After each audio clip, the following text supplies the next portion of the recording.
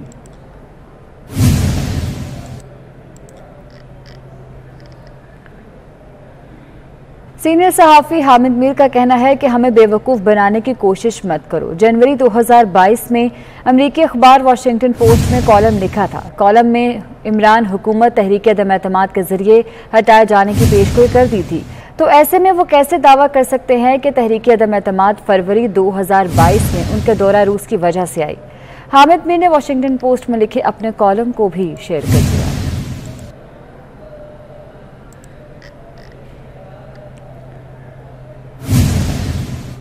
سابق صدر آصف علی زرداری نے پیپلز پارٹی پنجاب کی پارلیمانی پارٹی کا اجلاس طلب کر لیا۔ پیپلز پارٹی پنجاب کی پارلیمانی پارٹی کا اجلاس آج شام 6 بجے زرداری ہاؤس اسلام آباد میں ہوگا۔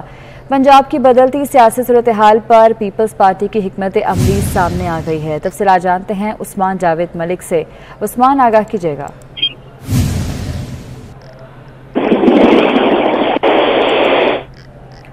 عثمان، جو سن پا رہے ہیں تو بتائیے گا اجلاس کے حوالے سے۔ عثمان خان سے رابطہ بحال کرنے کی کوشش کریں گے۔ آپ کو بتائیں کہ پنجاب کی بدلتی سیاسی صورتحال پر پیپلز پارٹی کی حکمت عملی سامنے آ گئی ہے۔ چیئرمین بلاول بھٹو زرداری کی ہدایت پر پنجاب کے آئندہ سیاسی سیٹ اپ کے حوالے سے پیپلز پارٹی نے ٹیم تشکیل دے دی ہے۔ وفاقی وزیر اطلاع فواد چودھری نے ٹویٹ کیا ہے کہ سیکیورٹی ایجنسیز کے مطابق وزیراعظم عمران خان پر قاتلانہ حملے کا منصوبہ سامنے آیا ہے۔ ان رپورٹس کے بعد حکومتی فیصلے کے مطابق وزیراعظم کی سیکیورٹی میں اضافہ کر دیا گیا ہے۔ وفاقی وزیر اطلاع فواد چودھری کی جانب سے ٹویٹ کیا گیا ہے، جس میں ان کا یہ کہنا ہے کہ سیکیورٹی ایجنسیز کے مطابق وزیراعظم عمران خان پر قاتلانہ حملے کا منصوبہ سامنے آیا ہے۔ ان رپورٹس کے پیش نظر حکومتی فیصلے کے مطابق وزیراعظم کی سیکیورٹی میں اضافہ کر دیا گیا ہے۔ وفاقی وزیر داخلہ شیخ رشید کا کہنا ہے کہ پاکستان کی سیاست میں کل کا دن بڑا اہم ہے۔ پتہ نہیں پرسوں میں سیاست میں رہوں گا یا کہیں اور رہوں گا۔ پیر کو سیاست سے ریٹائر ہونا چاہتا تھا، لیکن عمران خان کو اکیلا نہیں چھوڑ سکتا۔ میں عمران خان کے ساتھ چٹان کی طرح کھڑا ہوں۔ چور، لٹیرے، ڈاکو سب عمران خان کے خلاف اکٹھے ہو گئے ہیں۔